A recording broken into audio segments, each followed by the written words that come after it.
जीवन भर मनुष्य अपनी मस्तिष्क की क्षमता का मात्र 5% उपयोग कर पाता है और 1 सेकंड में इस जन्म से लेकर मरने तक की घटना को देखता है। तब रोता है, चिल्लाता है, कहता है भगवान हमारी सांसारिक माँ ने हमें मार मार करके हमें रजोगुनी तमोगुनी बना दिया।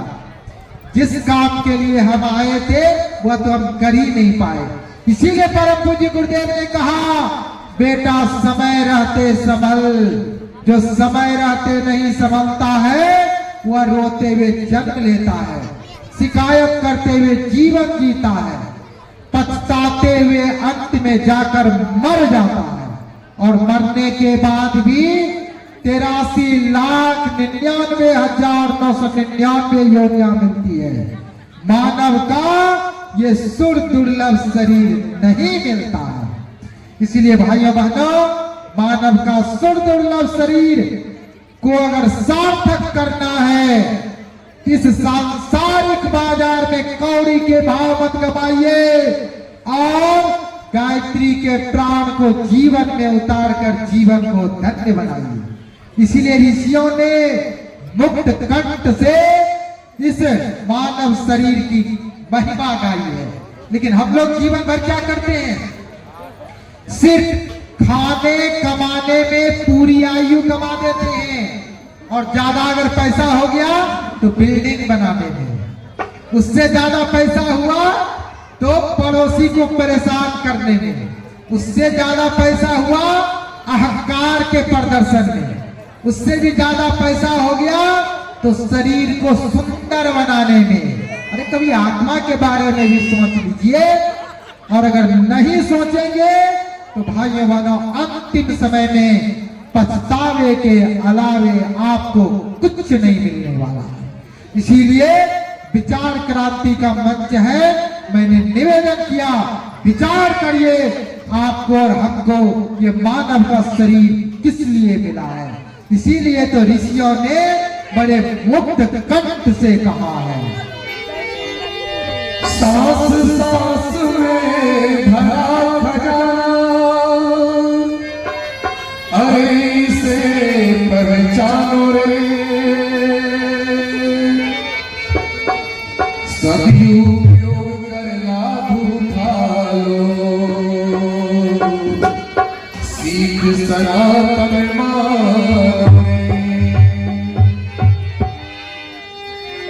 बड़े भाग से मनुज जन्म मिला था। अभी भी आ गए सत्संग में पर ध्यान नहीं है कि क्या बोल रहे हैं, बस हाजिरी बन गई है।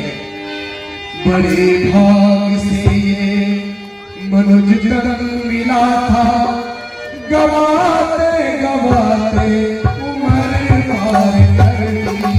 बड़े भाग से ये मनुज जन्म मिला था, बड़े भाग से ये मनुज जन्म मिला था गवाते गवाते उम्र पार कर ली।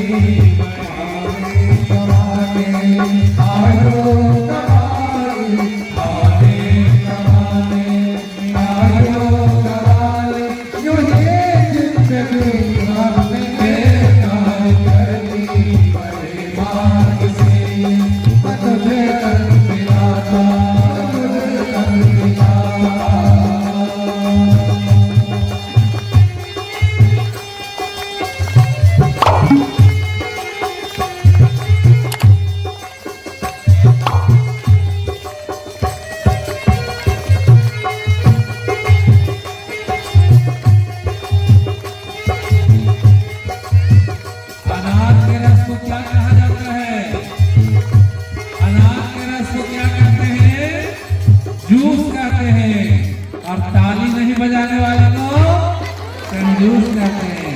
अरे जितने भी लोग कंजूस बैठे हैं बजाइए ताली। आ गए क्या बात है? ताली बजती है लेकिन आवाज नहीं आता।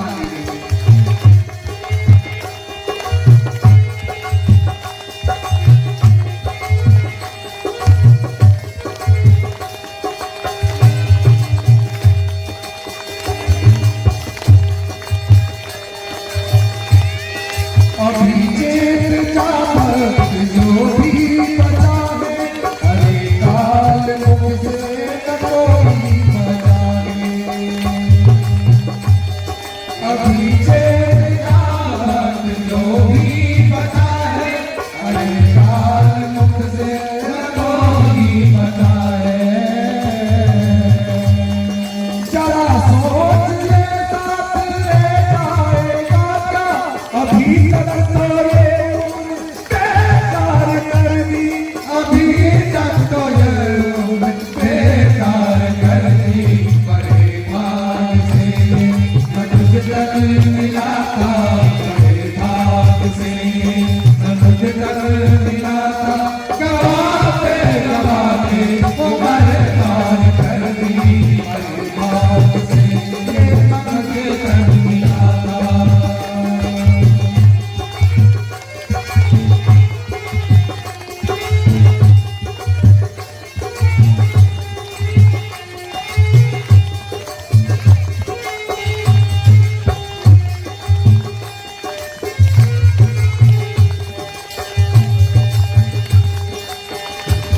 है संसार सागर ये जीवन की नैया, ये भटकवार सब करना सद्गुरु के मैया।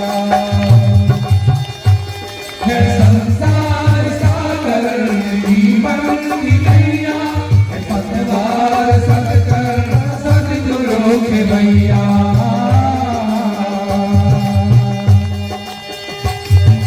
माया के चक्कर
अगर चाहता अपना कल्याण कामी, कोई मान सच्चे सद्गुरु की वाणी।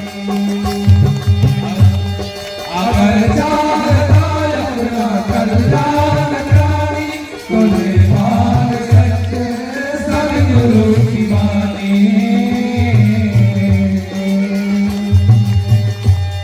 लगे अपना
से ये मनोज तन मिला था।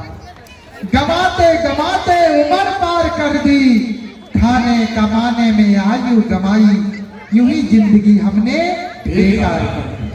भाइयों बहनों, अर्जुन ने भगवान श्री कृष्ण से पूछा, भगवान क्या मनुष्य का सुर दुर्लभ शरीर हमें इसलिए मिला है कि पूर्व जन्म की आदतों के कारण कभी हम अच्छा करें कभी गलत करें?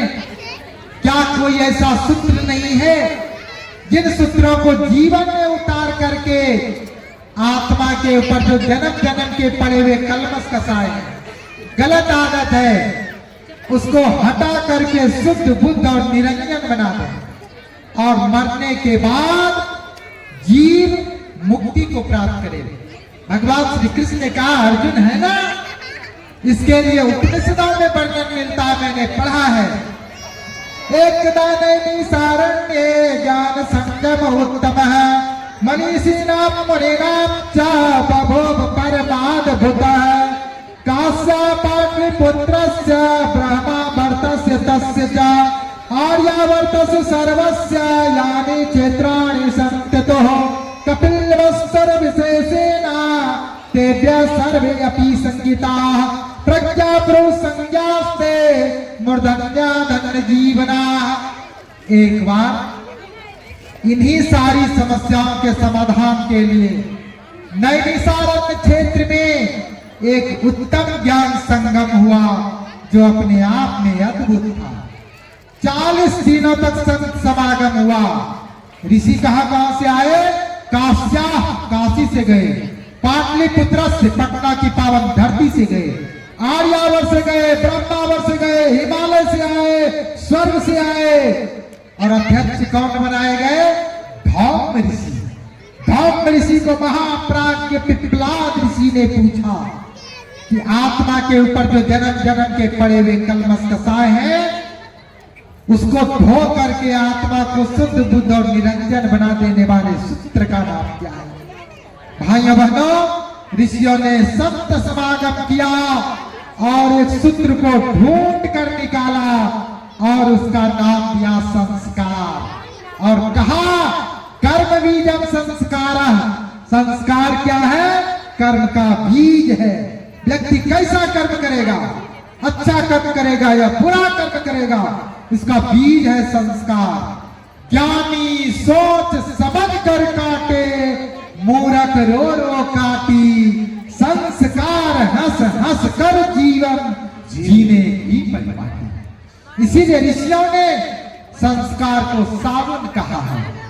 जिस प्रकार साबुन कपड़े के मैल को रगड़ रगड़ करके धोता है, कपड़े को चकाचक कर देता है, उसी प्रकार संस्कार रूपी साबुन आत्मा के ऊपर जो जन्म जन्म के पड़े हुए कलमश कसाए हैं, उसको धो करके आत्मा को शुद्ध बुद्ध और निरंजन बना देने वाले रसायन का नाम है। संस्कार प्रारंभ कहां से होता है? मां की गर्भ से होता है। बच्चा जब मां की गर्भ में आता है तो मां के खान पान का, आसपास के वातावरण का, मां के चिंतन का गर्भस्थ शिशु पर प्रभाव पड़ता है। ऋषियों ने देखा कि जब मां के खान पान का, आसपास के वातावरण का, मां के चिंतन का गर्भस्थ शिशु पर प्रभाव पड़ता है, तो मां को कैसे वातावरण में रहना चाहिए, क्या खाना चाहिए, क्या सोचना चाहिए, क्या नहीं सोचना चाहिए, इसके लिए एक संस्कार की व्यवस्था बनाई और उसका नाम दिया पुंसवन संस्कार। भाइयों बहनों, रामचरितमानस में वर्णन मिलता है। राजा दशरथ चौथे पन में चले गए, एक भी संतान की प्राप्ति नहीं। वशिष्ठ के पास गए, क्या ऋषिवर, हमारे कुल में एक दीपक प्रज्वलित नहीं हो पाएगा? वशिष्ठ ने कहा, राजन हताश मत होइए, यज्ञ भगवान की शरण में जाइए। क्यों? क्योंकि होता है सारे विश्व का कल्याण यज्ञ से। जल्दी प्रसन्न होते हैं भगवान यज्ञ से। यज्ञ भगवान की शरण में जाइए। और यज्ञ के ज्ञाता दो ऋषि हैं, ऋषि याज्ञवल्क्य हैं, ऋषि श्रृंगी हैं। बिहार के जमुई जिला में बैठकर तपस्या कर रहे हैं, उनके पास जाइए। वर्णन मिलता रामायण में, राजा दशरथ अयोध्या से नंगे पैर दौड़ते हुए आप ही के बिहार के जमुई जिला में गए, जहां श्रृंगी ऋषि बैठकर तपस्या कर रहे थे। राजा दशरथ ने अपनी व्यथा वेदना को सुनाया। श्रृंगी ऋषि ने कहा, राजन परेशान मत होइए, सामने सेब का पेड़ है ना, एक सेब को तोड़ करके लाइए। इसका क्या करेंगे ऋषिवर? चेतना विज्ञान के द्वारा सूक्ष्मों को आसमान से खींचेंगे, सेब में स्थापित कर देंगे। राजमहल में जाकर बराबर बराबर भागों में काट कर आप रानियों को खिला दीजिएगा, आपकी रानियां गर्भस्थ हो जाएगी। इस संस्कार का नाम है गर्भाधान संस्कार। परम पूज्य गुरुदेव ने कहा कि बेटा गर्भाधान संस्कार कराने की अब आवश्यकता नहीं है। क्यों? क्योंकि भारत की जनसंख्या ऐसे ही काफी बढ़ गई है। तो परम पूज्य गुरुदेव ने गर्भाधान संस्कार को पुंसवन संस्कार में मिलाया, एक संस्कार रखा, पुंसवन संस्कार। राजा दशरथ ने कहा, ऋषिवर मंत्र विज्ञान में इतनी क्षमता है तो है ना, हिंडोल राग को बसंत ऋतु की उषा काल में सुना जाता है, सर्वव्यापक प्रेम का भाव जाता है। दीपक राग को ग्रीष्म ऋतु की संध्या वेला में गाया जाता है, अनुकंपा या दया का भाव जाता है।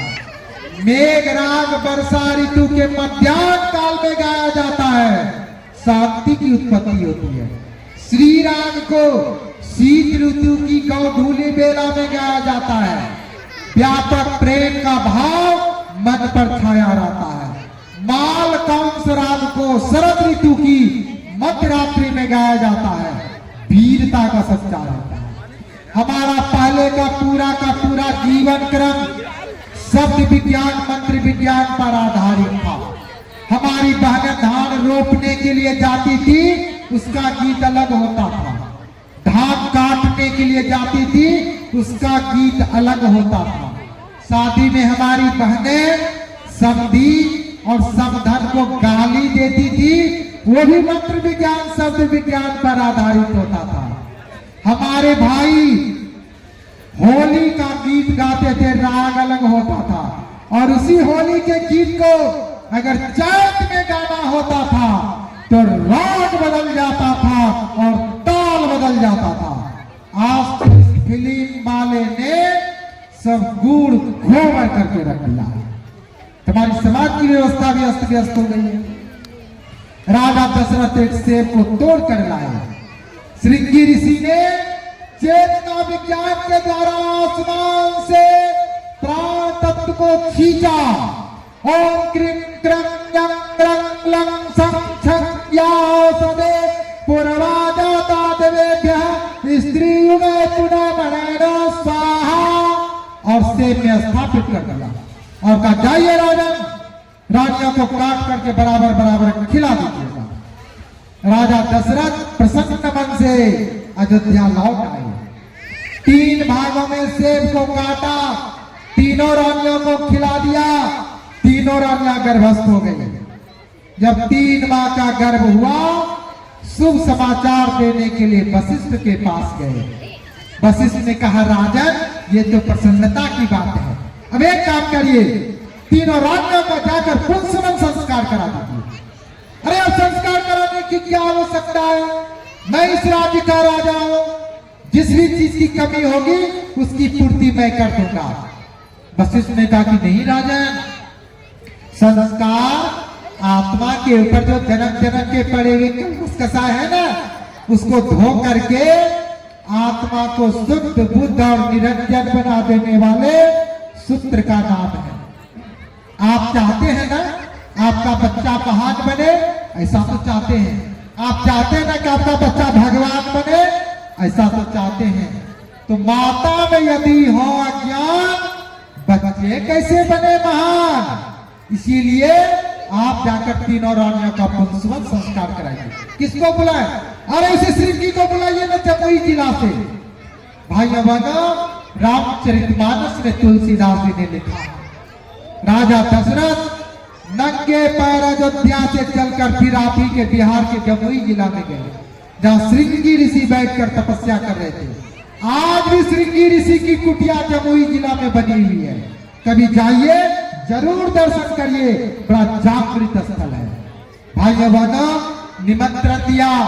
श्रृंगी ऋषि ने राजा दशरथ के निमंत्रण को स्वीकार किया। अयोध्या की पावन धरती पर आए हैं। जोरदार स्वागत हुआ है। जिस मार्ग से श्रृंगी ऋषि आ रहे हैं, सारे मार्गों को गुलाब की पंखुड़ियों से पाट दिया गया। जगह जगह तोरण द्वार बनाए गए। गंधर्वों ने नृत्य किया, मिठाइयां बांटी गई, खुशियां मनाई गई।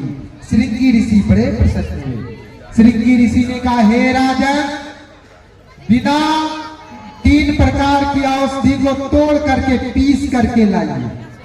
बरगद की जटा 8 अंगुल, पीपल की 5 कोमल पत्तियों को तोड़ दीजिए और गिलोय के लत को 8 अंगुल तोड़कर पीस कर लाइए। इसका क्या करेंगे ऋषिवर?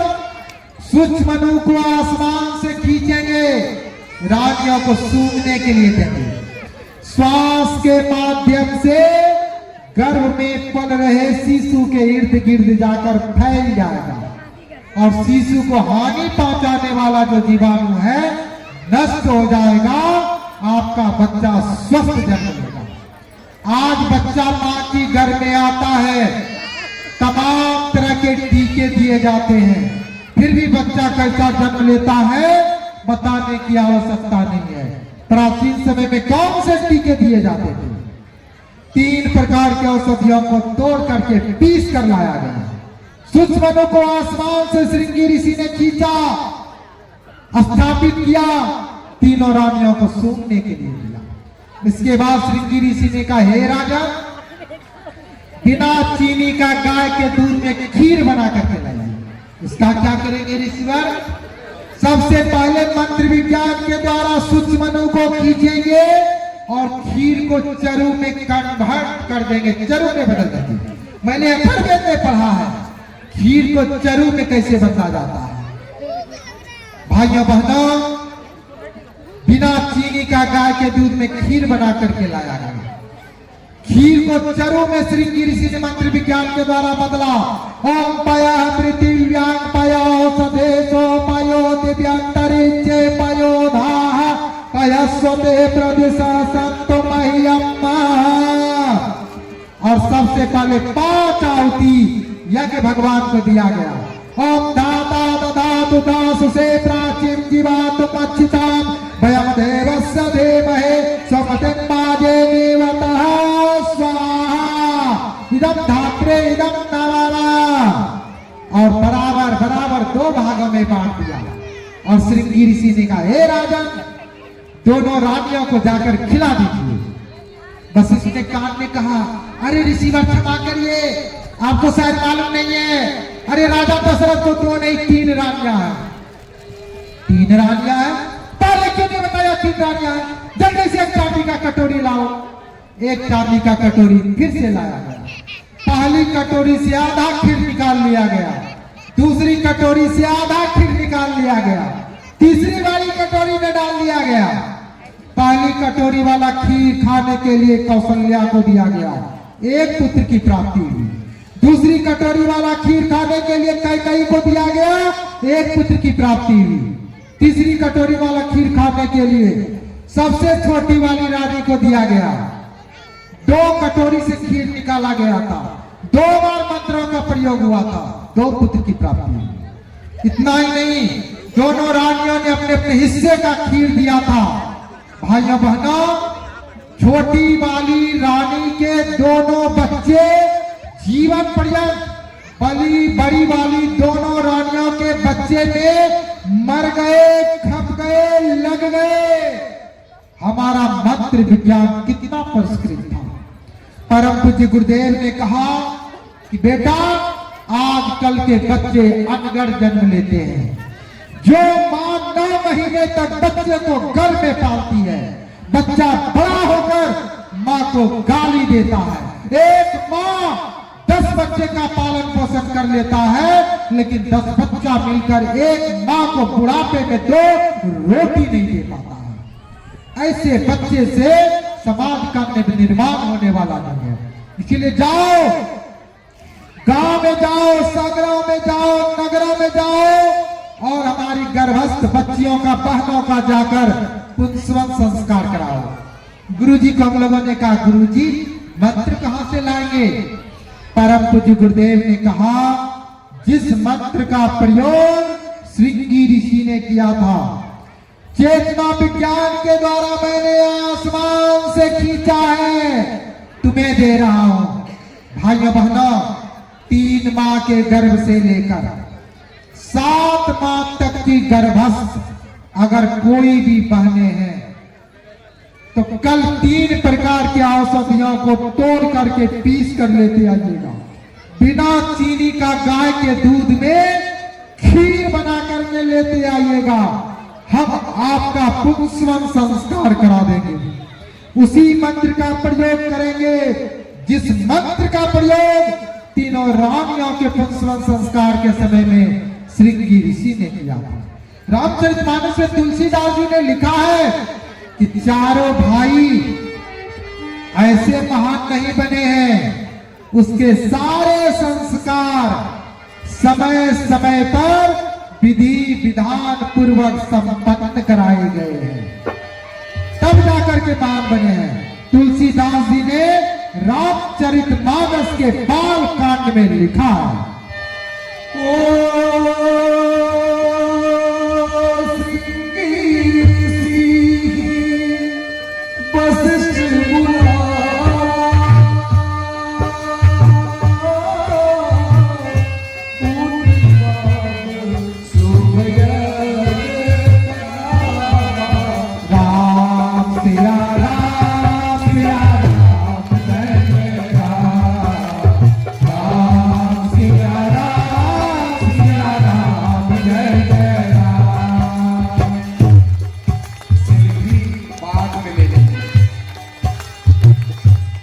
है, कुछ तो भगवान का भक्ति कर लीजिए। सारा मोबाइल सेल्फी से भर गया, एक आधा फोटो हो गया, मन नहीं भर आया।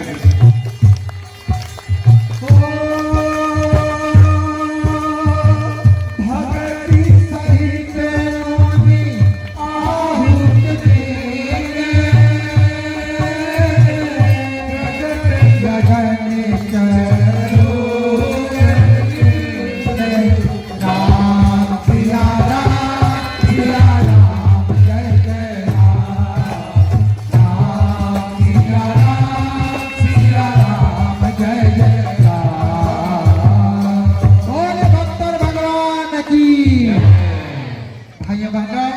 इसके बाद जब बच्चा मां की गर्भ से बाहर आता है, दूसरा संस्कार कराया जाता है।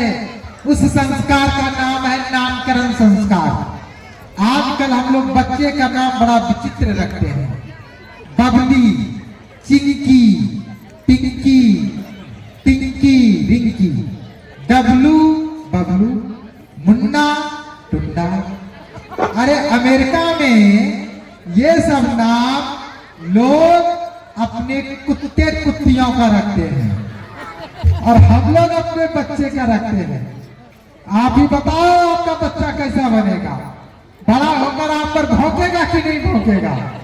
क्योंकि आपने नाम ही वैसा रख दिया है।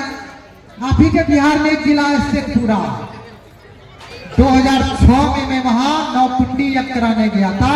एक गांव था कैमरा, बाद में से प्रखंड बन गया। भाइयों ने कहा, मैं बच्चे का विद्यारंभ संस्कार करा रहा था।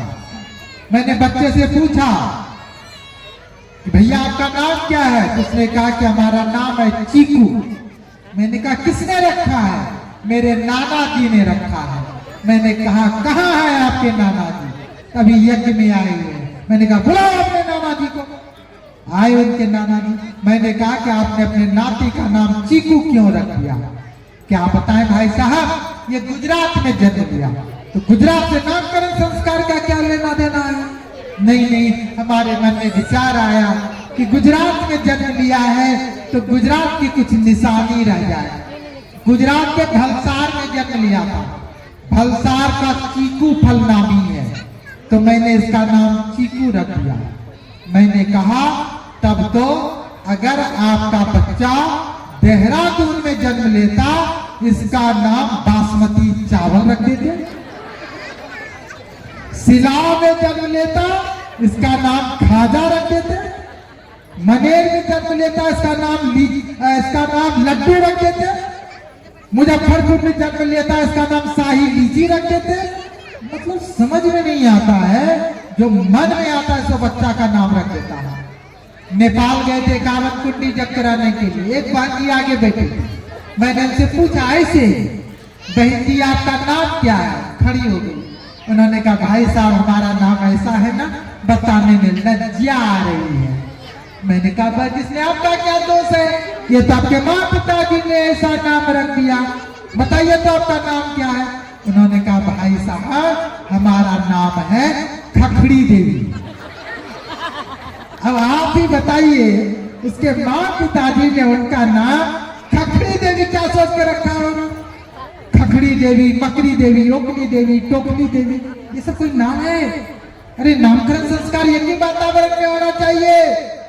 परम पूज्य गुरुदेव एक बड़ी ही मार्मिक घटना सुनाया करते थे कि बेटा, एक नई नवेली दुल्हन जब मायके से ससुराल आई, उनके मन में विचार आया, अपने पति का नाम पूछ ली। पहले हमारी जो बहनें होती थी अपने अभिभावक पर इतना भरोसा करती थी, अपने होने वाले पति का नाम तक नहीं जानती थी। बहुत सी तो बहनें ऐसी होती थी कि मरने तक अपने पति का नाम ही नहीं लेती थी। ये सही है या गलत है उस पर हमारी कोई प्रतिक्रिया नहीं है। बदलते परिवेश में जो सामाजिक व्यवस्था के लिए आवश्यक है वो तो करना ही चाहिए, लेकिन प्राचीन समय में ऐसा होता था। लेकिन आजकल तो स्थिति उल्टी हो गई है। आजकल तो माँ पिताजी को नहीं मालूम होता है हमारे होने वाले दामाद जी का नाम क्या है, बहनों को तो पहले मालूम हो जाता है। वैसे आप लोग तो अच्छे लोग हैं, यहाँ तो ऐसा नहीं होता है। मजीरगंज के लोग तो बड़े भोले वाले धार्मिक लोग हैं, यहाँ ऐसा नहीं होता है। लेकिन हम लोग तो पूरा देश घूमते रहते हैं। भाइयों बहनों, वो जो नववधू थी पति के पास में गई और बोली, अजी सुनते हैं, क्या बात है, एक बात पूछो तो पूछो, आप बुरा तो नहीं मानोगे तो नहीं, आपका नाम क्या है? तो उन्होंने कहा कि हमारा नाम है ठन ठन पाल। अब उसके माँ पिताजी ने का नाम भी वैसा रख दिया था। अब महिला विचार करने लगी, नववधू हमारे जो पति हैं वो तो ठन ठन पाल जी महाराज है, वो हमें क्या देंगे। मैं तो मायके नहीं थी तो सोचा करती थी हमारे पति धनपाल जी महाराज होंगे, जाऊंगी तो अमुक चीज की फरमाइश करूंगी। हर एक मानव की अपनी कल्पना होती है, अमुक चीज की फरमाइश करूंगी, लेकिन हमारे पति तो ठन ठन पाल जी महाराज हैं। चलो, उस समय महिलाओं को विशेषाधिकार प्राप्त था कि किसी कारणवश अगर पति पसंद नहीं आया है उसका परित्याग करके दूसरी शादी कर सकती थी। रात को 12 बजे जगी, मायके की ओर चलते चलते सवेरा हो गया। आवागमन की व्यवस्था वर्तमान जैसी नहीं थी। नाव का भूत सवार था। एक महिला को देखी, घास काट रही थी, उसके पास गई और बोली, अम्मा एक बात पूछो? तो पूछो बेटी। आपका नाम क्या है अम्मा? उसने कहा, बेटी हमारा नाम है लक्ष्मी। अच्छा, आपका नाम लक्ष्मी है और आप घास काट रही हैं? अगर लक्ष्मी घास काटेगी तो उसके नौकरों चाकरों का क्या होगा? और आगे बढ़ गई, एक व्यक्ति को देखी हल जोत रहा था, उसके पास गई, बोली, भैया एक बात पूछो? तो पूछो। आपका नाम क्या है भैया? तो हमारा नाम है धनपाल। अच्छा, आपका नाम धनपाल है और आप हल चला रहे हैं, आपका नाम तो हलपाल होना चाहिए। और आगे बढ़ गई, एक लाश को देखी, बगल वाले को बोली, भैया ये जो मर गया इसका क्या नाम था? इसका नाम था अमर सिंह। तो मर कैसे गया? परम पूज्य गुरुदेव ने कहा कि पीपल का एक घना वृक्ष था, उसी के नीचे वो महिला बैठ गई, सोचने लगी कि लगता है कि लोग अब अपने बच्चे का नामकरण संस्कार नहीं कराते हैं, जो मन में आता है सो नाम रख देते हैं। क्या करना चाहिए, मायके जाना चाहिए कि ससुराल की व्यवस्था चलकर ठीक ठाक करनी चाहिए। अंदर से आवाज आई, भागो मत बदलो संसार, युग धर्म की यही पुकार। और ससुराल लौट आई। उनके पति ने कहा कहाँ गई थी, तो नववधु बोली वो तो मैं आपको बाद में बताऊंगी, लेकिन मैंने आपके लिए एक सुंदर सा दोहा बनाया है, आप जानते हैं। तो पति ने कहा कि नहीं, क्या बनाई है बताइए। उन्होंने कहा, घास काटे लक्ष्मी, हल जोते धनपाल, मुर्दा बने अमर सिंह, सबसे बढ़िया मेरा ठन ठन पाल। पति ने कहा चलो ये तो ठीक है, लेकिन आप गई थी का, वो पूरी बात बताई। उसने कहा इसमें हमारा क्या दोष है, ये तुम्हारे माँ पिताजी ने ऐसा नाम रख दिया था। तो उन्होंने कहा कोई बात नहीं है, ये गायत्री परिवार वाले आए हुए हैं ककुंडी यज्ञ कराने के लिए, नामकरण संस्कार कराते हैं, और किसी का नाम ये डब्लू बबलू पिंकी टिक्की वाला रहता है ना, तो बदल करके यज्ञी वातावरण में बढ़िया नाम रख देते हैं। भाइयों मानो, बच्चा छोटा हो, नाम नहीं रखे हो, कल थोड़ा सा मधु लेते आइएगा, बिना चीनी के गाय के दूध में खीर बना करके लेते आइएगा, एक थाली भी लेते आइएगा। हम लेके नहीं जाएंगे, हरिद्वार में ढेरों थाली है, पूजा करके आपको ही लौटा देंगे। आपके बच्चे का यज्ञी वातावरण में बढ़िया नाम रख देंगे, आपका बच्चा संस्कारवान बनेगा। रामचरितमानस में तुलसीदास जी ने लिखा है कि चारों भाइयों का विधिवत नामकरण संस्कार कराया गया था। तुलसीदास जी ने लिखा है,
इसके बाद बच्चा जब थोड़ा सा और बड़ा हो जाता है, दादी के खाने के कटोरे में जब बच्चा हाथ डालने लगता है, तब घर वाले को लगता है अब बच्चा खाना चाहता है।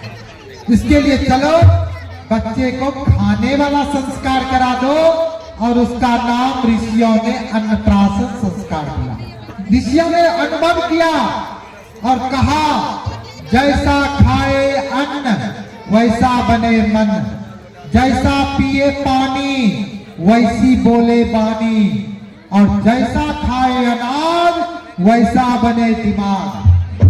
अब तो कई वैज्ञानिक भी स्वीकार करने लगे हैं, अन्न से रस बनता है, रस से रक्त, रक्त से मांस, मांस से अस्थि, अस्थि से मज्जा, मज्जा से मेद, मेद से वीर्य, रज, बनते बनते अंत में जाकर मन बनता है। ऋषियों ने देखा कि जब हमारा अन्न से मन बनता है, तो पहला अन्न जो बच्चे को खिलाया जाए वह यज्ञ भगवान का संस्कारित अन्न हो, और उसका नाम ऋषियों ने अन्नप्राशन संस्कार दिया। लेकिन आजकल हम लोग अपने बच्चे का अन्नप्राशन संस्कार नहीं कराते हैं। तो कौन सा संस्कार कराते हैं? तो बिस्कुट संस्कार कराते हैं, चॉकलेट संस्कार कराते हैं, कुरकुरे संस्कार कराते हैं, और आज तो टेढ़े मेढ़े भी आ गया है। अब आप ही बताइए, आप अपने बच्चे का अगर टेढ़े मेढ़े संस्कार कराएंगे तो उसका विचार कैसा बनेगा? सीधा बनेगा कि टेढ़ा मेढ़ा बनेगा? टेढ़ा मेढ़ा बनेगा। इसीलिए भाइयों बहनों, बच्चे का अन्नप्राशन संस्कार कराइए। परम पूज्य गुरुदेव ने कहा, जो अपने बच्चे का अन्नप्राशन संस्कार नहीं कराता, बच्चा बड़ा होकर अन्न का अपमान करता है। अन्न का अपमान कभी नहीं करना चाहिए।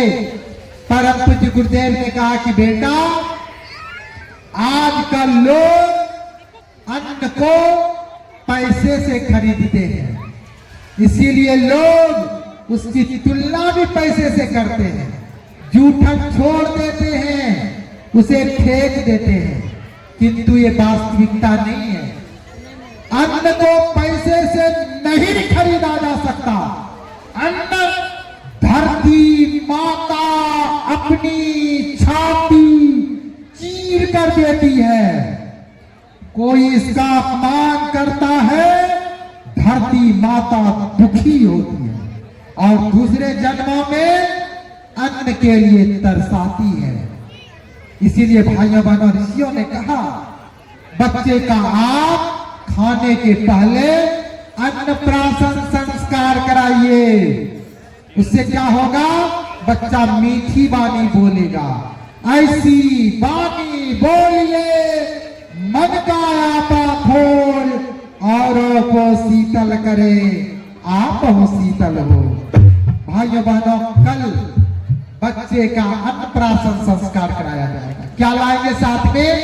बिना चीनी का गाय के दूध में खीर बना करके लेते आइएगा और मधु लेते आइएगा, थोड़ा सा 50 ग्राम।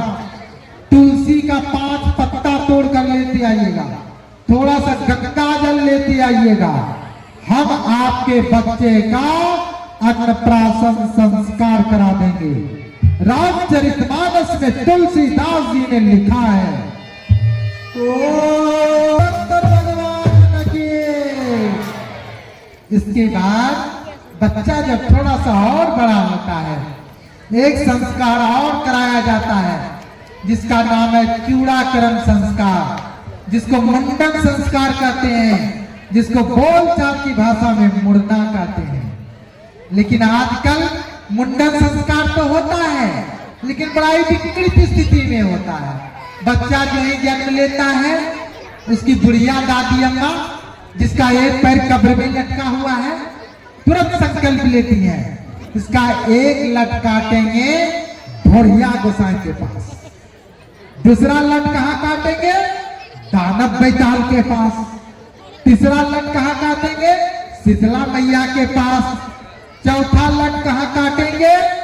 तो जख बाबा के पास, और तब जाकर के आधा मुंडन कराएंगे। कहाँ? तो बड़गांव में। पूरा मुंडन कहाँ कराएंगे? राजगीर में। और मालूम होता है बच्चा बढ़ते बढ़ते 40 साल का हो गया, आज तक मुंडन ही नहीं हुआ। पटना में एक स्थान है सिपारा, 2007 में मैं वहां 24 कुंडी यज्ञ कराने गया था। दूसरे दिन एक बहन जी आई, बोली भाई साहब मुंडन संस्कार में क्या क्या लगेगा? मैंने कहा अरे बहन जी ज्यादा कुछ नहीं लगेगा, गाय का आधा किलो दूध लेते आइएगा, गाय का आधा किलो दही लेते आइएगा, जिनका मुंडन है उसके लिए नया वस्त्र लेते आइएगा, नया वस्त्र नहीं हो तो पुराना धुला हुआ वस्त्र लेते आइएगा, और ठाकुर को बुलाते आइएगा। तो उन्होंने कहा भाई साहब ठाकुर को बुलाना जरूरी है क्या? मैंने कहा बहन जी जरूरी है। क्यों? क्योंकि देखिए बहन जी, परम पूज्य गुरुदेव ने हम सबों को कर्मकांड का प्रशिक्षण तो दिया है, लेकिन उस तरह चलाने का प्रशिक्षण नहीं दिया है। सर पर उस तरह चलाएंगे, छिटक कर नाक या कान पर लग जाएगा तो दूसरा मुंडन हो जाएगा। इसलिए ठाकुर को बुलाते आइएगा और ठाकुर को कह दीजिएगा देखो ठाकुर भैया हमारे बच्चे का मुंडन हो रहा है, इसीलिए जब तक मुंडन हो नहीं जाए अंट संट खा पी करके मत आना। तिरंगा चौरंगा पचरंगा गुटका चुटका पुटकी पुटका सब बाद में 5 रुपया ज्यादा दे दूंगा, खा लेना, क्योंकि हमारे बच्चे का मुंडन हो रहा है। उस तरह अगर ब्लेड वाला हो तो ब्लेड बदल दीजिएगा, नहीं तो नया उस तरह खरीद कर दे दीजिएगा। क्यों भाई साहब, क्या जाने उस तरह किस किस के माथे पर घूमा है, चोर के माथे पर, बेईमान के माथे पर, दलाल के माथे पर, वही संस्कार आपके बच्चे में भी चला जाएगा। अच्छा ठीक है भाई साहब, एक बात और बताइए भाई साहब। मैंने कहा क्या, तो जिनका मुंडन होना है उसके लिए फुल पैंट शर्ट लाएंगे कि धोती कुर्ता लाएंगे? मैंने कहा बहन जी पहले तो आप ये बताओ, जिनका मुंडन होना है उनकी उम्र कितनी है? तो उन्होंने कहा भाई साहब उसकी उम्र तो 45 साल की है। मैंने कहा अच्छा, आपके कौन है? तो उन्होंने कहा कि भाई साहब वो तो हमारे पति देव हैं। मैंने कहा कि धन्य है भारत की नारियां, बताओ अपने पति के सर का मुंडन करवाएगी। अरे बहन जी अब तक क्यों नहीं कराया? क्या बताएं भाई साहब, ये हमारी जो सासू अम्मा थी ना 40 जगह संकल्प ले ली थी, एक लठियां काटेंगे वहां काटेंगे, और व्यस्त जीवन में कभी समय नहीं मिल पाया। और आपने कहा कि आप यहां पर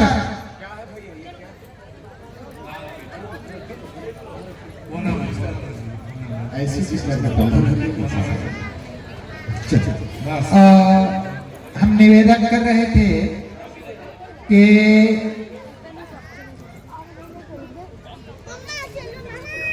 चलो मुंडन संस्कार के बारे में भूल भी गए। देखो ये बाएं से दाएं से आना जाना सब बंद कर लिया, ठीक है ना? तो मुंडन संस्कार यज्ञ वातावरण में होना चाहिए, ऐसा नहीं कि हाँ। मैं निवेदन ये कर रहा था कि बहन जी ने कहा कि भाई साहब मैंने सुना कि इस यज्ञ वातावरण में 33 कोटि देवी देवताओं का आवाहन किया गया है। आप कहीं भी संकल्प लिए हैं, घबराने की कोई बात नहीं है। आपके कुल देवता, ग्राम देवता, स्थान देवता, सारे देवी देवताओं का आवाहन किया गया है। आप कहीं भी संकल्प लिए हैं, आकर के आप मुंडन कराइए, कोई पाप नहीं लिखेगा। परम पूज्य गुरुदेव ने कहा कि पाप लिखेगा हम लेंगे और पुण्य लिखेगा तो आप ले जाना, कोई पाप नहीं लिखेगा।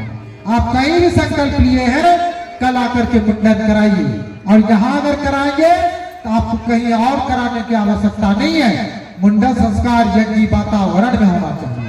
भाइयों बहनों, एक सेठ जी के यहाँ ठहरे थे, आप ही के बिहार में। उसने कहा भाई साहब कल हमारे पोते का मुंडन है, चल करके करा दीजिए ना। मैंने कहा बहन जी कहाँ होगा? तो वो जो नदी के किनारे स्मशान घाट है ना वहीं पर होगा। मैंने कहा क्या आपको अपने पोते को भूत प्रेत बनाना है क्या? उन्होंने कहा नहीं नहीं भाई साहब ऐसी बात नहीं है, क्या बात है? नहीं तो स्मशान घाट के बगल में क्यों करा रहे हैं? तो उन्होंने कहा कि वहां पर कोई जख बाबा होता है, उसका पिंडा है। हमारी माँ की अंतिम इच्छा थी कि वहीं उसका मुंडन हो और शांति कुंज वाले भैया से ही करवाना, और माँ अब इस दुनिया में नहीं है। मैंने कहा चलो जब अंतिम इच्छा थी तो चल के करा देते हैं। जब हम गए कराने के लिए तो भाइयों बहनों, वो बहनें जब मंत्र पढ़ने लगे, वो बहनें गीत गाने लगी, बकलोल बहना, और कैसे था, हाँ वेद न जाने पुरोहित, ऐसे कुछ करते थे। मुझे पहले लगा कि ये कोई रस्म होगा, लेकिन बाद में मुझे लगा कि हमें ये तो गाली नहीं दे रही है, हमारे दुपट्टा पर बिठाकर, माला पर बिठाकर हमारे नाम से बोली जा रही थी। मैंने कहा अरे बहन जी ठहरिए, जी भाई साहब ये बकलोल बाबा आप किसको कह रही हैं? तो उन्होंने कहा आप ही को तो कह रहे हैं। मैंने कहा क्यों, हम आपको बकलोल दिखाई पड़ते हैं? अरे बहन जी प्रतिदिन 1.5 घंटा योग करते हैं, आधा घंटा प्राणायाम करते हैं, 1.5 घंटा जप करते हैं, यज्ञ करते हैं, 30 साल से बीमार नहीं पड़े हैं, हमें कुछ नहीं होगा। आप ही के पोते का मुंडन हो रहा है, वही बकलोल हो जाएगा। अरे ज्यादा कुछ नहीं जानते हैं ना, तो कम से कम जो मंत्र जानते हैं वही बोलिए, ऐसे नहीं कि जो मन सो बोल देती है। आजकल तो शादी में भी पहले गाली देती है, पंडित जी को भी देने लगी है। पंडित जी भी कहता कोई बात नहीं है, शादी हमारी थोड़ी ही हो रही है, खूब गाली दो और 2 साल के बाद देखना बस कैसे सास और ससुर को गाली पड़ती है। ठीक है ना? अरे संस्कार हो रहा है, क्या नाटक करके नाटक बना करके रखे हुए संस्कार को। और आजकल तो घूस भी दे देते हैं पंडित जी को, पंडित जी जल्दी खींच दीजिए। पंडित जी तो कोई बात नहीं है, तुम्हारी परिवार की गाड़ी भी इतनी ही जल्दी खींचने वाली है, क्यों परेशान हो रहे हो? 3 साल ठीक रहता है, 4था साल लाठी डंडा शुरू हो जाता है और 6ठा साल कोर्ट कचहरी का चक्कर शुरू हो जाता है। संस्कार को संस्कार रहने दीजिए, तब पारिवारिक जीवन सुंदर बनेगा, समाज बढ़िया बनेगा और राष्ट्र बढ़िया बनेगा। भाइयों बहनों, कल यहाँ पर मुंडन संस्कार कराया जाएगा। साथ में क्या लाएंगे? आधा किलो गाय का दूध, आधा किलो गाय का दही। जिनका मुंडन होना है उसके लिए नया वस्त्र या पुराना धुला हुआ वस्त्र लेते आइएगा। और साथ ही साथ भाइयों बहनों, ठाकुर को बुलाते आइएगा। हम आपके बच्चे का मुंडन संस्कार करा देंगे। रामचरितमानस में तो तुलसीदास जी ने लिखा कि जब चारों भाइयों का मुंडन होने लगा, आसमान से देवता लोग पुष्प की झर झर झर झर वर्षा करने लगे। तुलसीदास जी ने लिखा है, परम मनोहर चरित अपारा करत बोले भगवान रामचंद्र की। भाइयों बहनों, इसके बाद बच्चा जब पढ़ने के योग्य होता है, एक संस्कार और कराया जाता है। इसका जरूर कराना, ठीक है? बहुत कुछ कर रही है। भाइयों बहनों, उस संस्कार का नाम है विद्यारंभ संस्कार। किसी भी धर्म के हैं, संप्रदाय के हैं, मुस्लिम संप्रदाय के हैं, अली बेटे पेटे से लिखने पढ़ने से पहले आप विद्यारंभ संस्कार कराइए।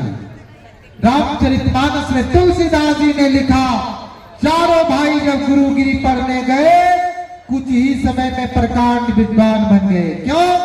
क्योंकि सबसे पहले उसका विद्यारंभ संस्कार कराया गया। कल नहीं कराएंगे, परसों कराएंगे। 6ठी कक्षा से नीचे वाले छात्र छात्रा मंत्र लेखन की एक कॉपी खरीद लीजिएगा बुक स्टॉल से, और 6ठी कक्षा से ऊपर वाले छात्र छात्रा विद्यारंभ संस्कार का उत्कृष्ट अवसर गायत्री का गुरु दीक्षा संस्कार कराएंगे। ठीक है? विद्यारंभ संस्कार में लाएंगे क्या? एक मंत्र लेखन की कॉपी और एक कलम। हम आपका विद्यारंभ संस्कार करा देंगे। रामचरितमानस में तुलसीदास जी ने लिखा कि चारों भाइयों को जब विद्यारंभ संस्कार कराया गया, कुछ ही समय में प्रकांड विद्वान बन गए।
संस्कार की चर्चा और करेंगे, ध्यान पूर्वक सुनिए। भगवान श्री कृष्ण से अर्जुन ने पूछा, भगवान एक बात बताइए, इतने सारे संस्कार तो हुए आत्मा के ऊपर, जो जन्म जन्म के पड़े हुए कलमश कसाए हैं, उसको धो करके आत्मा को शुद्ध बुद्ध और निरंजन बनाने के लिए, लेकिन आत्मा को परमात्मा से जोड़ने वाला कौन सा संस्कार है? भगवान श्री कृष्ण मुस्कुराए और भगवान श्री कृष्ण ने कहा, हे अर्जुन, उस संस्कार का नाम है गायत्री का गुरु दीक्षा संस्कार।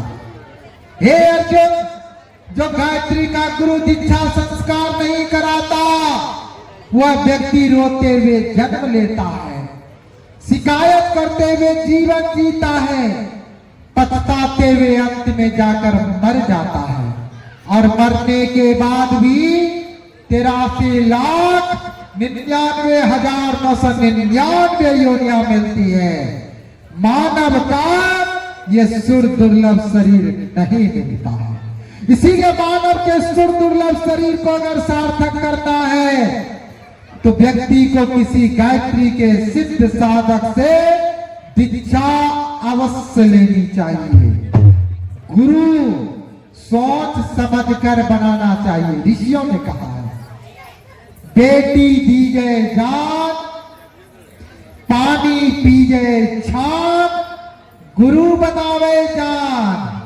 बेटी की शादी कर रहे सोच समझ के करिए, पानी पी रहे छान के पीजिए, और गुरु का अगर वरण कर रहे हैं तो सोच समझ करके करिए। क्यों?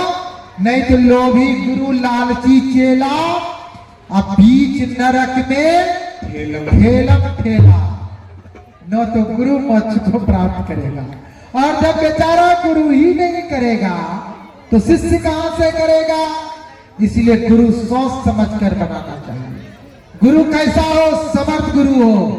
समर्थ गुरु और असमर्थ गुरु की पहचान क्या है? तो कबीर दास ने कहा, कन्नन कन्नन गुर, तू चेला में गुर, 51 टका धर ने टपर, कान में फूकने वाला कनफुक्का और समर्थ गुरु है। गुरु कान नहीं फूकता, गुरु प्राण फूकता है। कान में कौन बोलता है? सास जब बहू की शिकायत किसी के पास में करती है, आप लोग को तो अभ्यास नहीं है क्योंकि आप लोग ऐसा नहीं करते, लेकिन किसी के पास में जब करती है ना, कान में बोलती है, बाकी कान को नजदीक करिए ना। क्यों? जोर से बोलिए। नहीं नहीं, बगल वाली सुन लेगी, जाके घर में बोल देगी, महाभारत शुरू हो जाएगा। कान में बोलेगी। चोर चोरी करने जाता है, कान में बोलता है, और कोई अच्छा काम करने जाता है तो बेटे की शादी हो रही है तो ढोलक बजाते हुए जाता है। ये ढोलक क्यों बज रहा है? अरे आप तो लगता है इस गांव के लोग ही नहीं है, आपको नहीं मालूम है? राम दयाल जो हमारे गांव का, इसके बच्चे की शादी हो रही है। कोई गलत काम करने थोड़ी ही जा रहा है, अच्छा काम करने जा रहा है, ढोलक बजाते हुए जा रहा है। भाइयों बहनों, गुरु कान नहीं फूकता, प्राण, गुरु प्राण फूकता है। और भाइयों बहनों, अगर लोभी गुरु मरता है तो उसकी गति क्या होती है? तो कबीर दास ने कहा, लोभी गुरु अजगर भय, 184 जाय, चेला सब चींटी भय, नोच नोच के खाए। इसीलिए गुरु को भी सावधान रहना चाहिए, शिष्य को भी सावधान रहना चाहिए। गुरु कान नहीं फूकता, गुरु प्राण फूकता है। प्राण में प्रेरणा, भाव को संवेदना, बुद्धि को श्रेष्ठ चिंतन दिया आपने, जो नहीं दे सका कोई भी आज तक, पूज्य गुरुदेव वह दे दिया आपने। गुरु कान नहीं फूकता, भाइयों बहनों, गुरु प्राण फूकता है, गुरु प्राण फूकता है। ठीक है ना? और हमारे परम पूज्य गुरुदेव, इन्होंने कहा, बेटा हमारी नौका बड़ी है, डूबने वाली नहीं है, मैं पार हो जाऊंगा, और जो मेरी नौका में बैठेगा, 7 पीढ़ियों को मैं तार दूंगा। मेरे मार्ग पर पैर रख कर तो देख, तेरे सब मार्ग न खोल दूं तो कहना। मेरे लिए खर्च करके तो देख, कुएं का भंडार न खोल दूं तो कहना। मेरी चर्चा लोगों से करके तो देख, तुझे हीरा ना बना दूं तो कहना। तू मेरा बन के तो देख, हर एक को तेरा ना बना दूं तो कहना। कौन कह सकता है? समर्थ गुरु कह सकता है, समर्थ गुरु कह सकता है। भाइयों बहनों, दीक्षा कौन ले सकता है? सभी ले सकते हैं। कुमारी बहनें भी दीक्षा ले सकती हैं, कुमारे भाई भी दीक्षा ले सकते हैं, शादीशुदा बहनें भी दीक्षा ले सकती हैं, शादीशुदा भाई भी दीक्षा ले सकते हैं। किसी भी प्रकार का कोई दोष नहीं है। वेद ने तो कहा, यदि कोई गुरु किसी शिष्य को दीक्षा देता है, गायत्री मंत्र की दीक्षा दे। क्यों? क्योंकि गायत्री मंत्र गुरु मंत्र है और सारे के सारे नाम मंत्र हैं। मैंने कल विस्तार से बताया था। ऋग्वेद के 3 मंडल के 62वें सूक्त के 10वें मंत्र में गायत्री मंत्र, यजुर्वेद के 3 अध्याय के 35वें, 22वें अध्याय के 9वें, 30वें अध्याय के 2, 36वें अध्याय के 3 मंत्र में गायत्री मंत्र, और सामवेद के 13वें मंडल के 3 अध्याय के 3 सूक्त में गायत्री मंत्र। यदि कोई गुरु किसी शिष्य को दीक्षा देता है, गायत्री मंत्र की दीक्षा दो। गायत्री किसी जाति की नहीं है, गायत्री किसी व्यक्ति की नहीं, संप्रदाय की नहीं, गायत्री सबों की है। गायत्री अगर ब्राह्मणों के लिए कामधेनु है, क्षत्रियों के लिए ब्रह्मास्त्र है, शूद्रों के लिए अगर पारस है, वैश्यों के लिए कल्प वृक्ष है। गायत्री सबों की है। गायत्री मंत्र से दीक्षा लेता कौन है? तो ऋग्वेद की एक ऋचा है। ऋग्वेद के 8वें मंडल के 2 अध्याय का 2 सूक्त है, जीविताम ज्योति रम्येहम। जो जीवित हैं, जागृत हैं, वही प्रकाश की ओर चलते हैं। और प्रकाश का स्रोत सूर्य, सूर्य मतलब गायत्री, वही गायत्री मंत्र से दीक्षा लेते हैं। जो जिंदा है, जागृत है। मुर्दे 2 प्रकार के होते हैं, एक तो सचमुच में राम नाम सत्य है, और दूसरा बहन जी ऐसे बैठी हैं जैसे लगता है कि मुर्दा बैठी है, शरीर में कोई प्राणी नहीं है। ऐसे व्यक्ति के लिए ऋग्वेद ने कहा वह गायत्री मंत्र से दीक्षा नहीं लेता। और हमारे परम पूज्य गुरुदेव ने कहा, परिवर्तन के बिना न होता विभीषिका का नाश, मूर्धन्यो जागो, अब मुर्दों से रहे न कोई आस। मुर्दों से कोई आशा नहीं है। आप जिंदा है, जागृत है, माँ गायत्री आपको बुला रही है, अपने आंचल में बिठाकर निहाल करने के लिए बुला रही है। माँ के भाइयों बहनों, प्यार से बढ़कर कोई प्यार कोई नहीं दे सकता। पूत कुपूत हो सकता है, माता कभी कुमाता नहीं होती। इसीलिए तो ऋषियों ने मुक्त कंठ से गाया है, आप कितना ही रजाई ओढ़ लीजिए, लेकिन अगर बच्चे को रजाई ओढ़ के सुला दीजिए, बच्चा लात से मारकर बिछावन को क्या करता है? पलंग के नीचे कर देगा। क्यों दीदी? और माँ बच्चे के लिए सबसे बड़ा रजाई क्या है? तो माँ का पावन आंचल है। वही माँ गायत्री अपने पावन आंचल में आपको बिठाकर खुशियों से आपके घर की झोली को हरिद्वार से चलकर यहाँ भर देने के लिए आई है। भाइयों बहनों, कल गायत्री का गुरु दीक्षा संस्कार कराए और जीवन को धन्य बनाए। इसीलिए तो ऋषियों ने मुक्त कंठ से माँ गायत्री की महिमा गाई है। भागा बाटे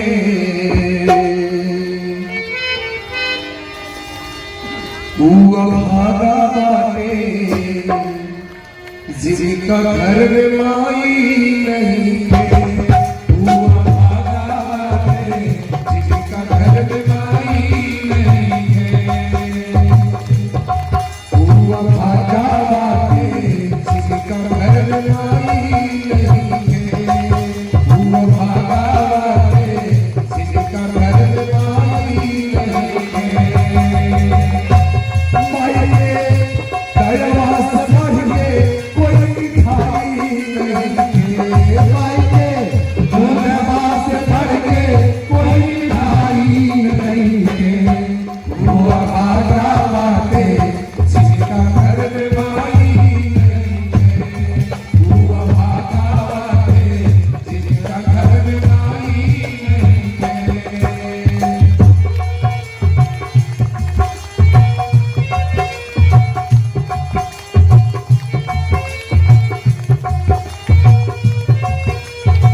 माई नहीं के माई के लोभवा से भर के कोई मिठाई नहीं के माई के लोभवा से भर के कोई मिठाई नहीं के तू भागा वाले जिसका घर में माई नहीं के आए भागा वाले जिसका घर में माई नहीं के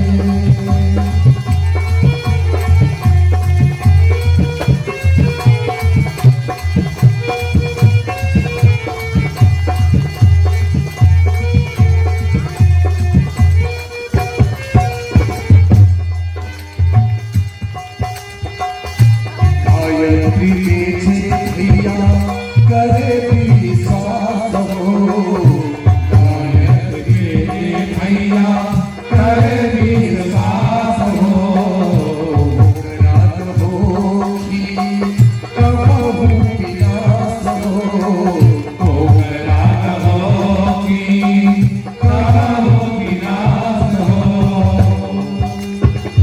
पुत्र हो जाला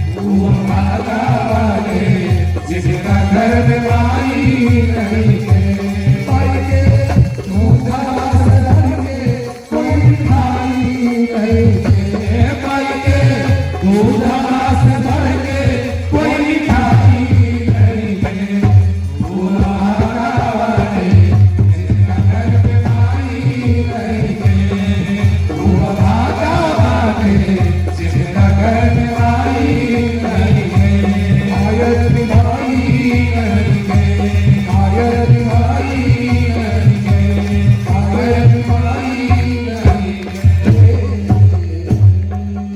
माई के अचरा से बढ़ के कोई रजाई नहीं थे वो अभागा बाटे जिनका घर में गायत्री माई।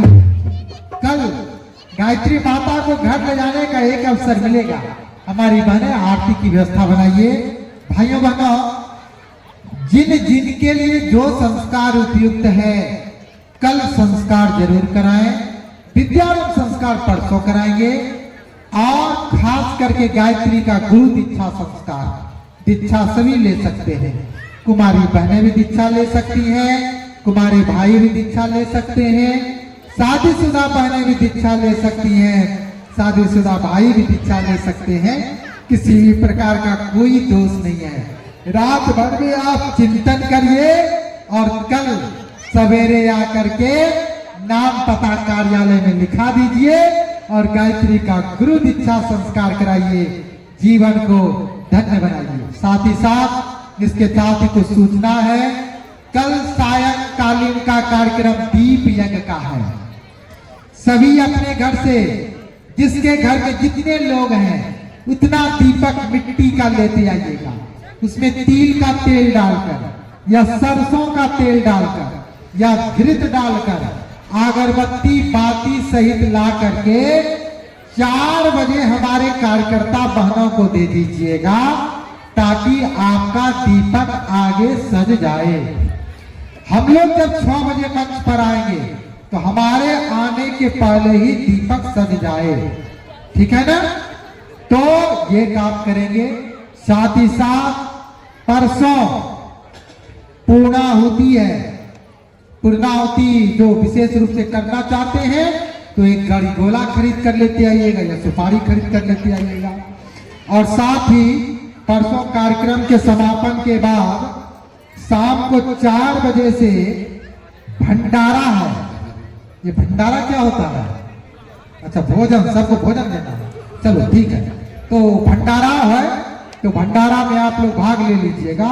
ये परसों होगा।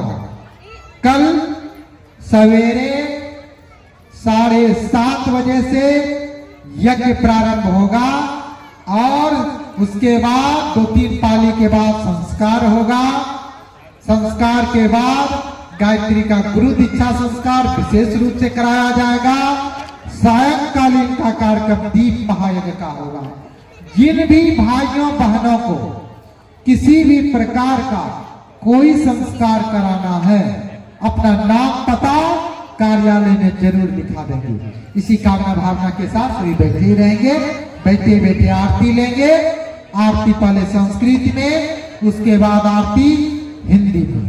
आज आरती माँ गायत्री की करेंगे। चलिए सभी बैठे ही रहेंगे, सवा तक आरती पहुंचा दिया जाएगा। ओम ब्रह्म वेदा तविदो वदन्ते परम प्रधानम पुरुषं तथाते वेशो कतेना रणवीश्वरं तस्मै नमो विनाशनाय ओम यं ब्रह्मावरुणरुद्रमरुत अस्तूर्णवन्ति नित्यस्तवै वेद साङ्गवत्कर्मोपनिषद गायन्ति यं सामगा ध्यानावस्थितरगतेन मनसा पश्यन्ति यं योगिनो यस्यां तं न विदुसुरासुरगणा देवाय तस्मै नमः देवाय तस्मै नमः। कर्पूर गौरम करुणावतारम संसार सारम भुजगेन्द्रहारम सदा वसंतम हृदयारविन्दे भवं भवानी सहितं नमामि। त्वमेव माता च पिता त्वमेव त्वमेव बन्धो च सखा त्वमेव त्वमेव वेद्या त्वरिणं त्वमेव त्वमेव सर्वं मम देव देव त्वमेव सर्वं मम देव देव। जल से 3 बार आचमनी करिए। आरती सबों को दिखा दीजिए। बहनों को बहनें दिखा दें, भाइयों को भाई दिखा दें। तब तक यहाँ से हिंदी में आरती गाया जा रहा है। आप लोग सब नीचे चले जाइए दीदी, और आरती सबों को दिखा दीजिए। तब तक हिंदी में आरती। जयति जय गायत्री माता जयति जय गायत्री माता सतमार्ग पर हमें चलाओ जो है सुखदाता। जयति जय गायत्री माता आदि साथ तुम जल निराजन जग पालन कर कृपा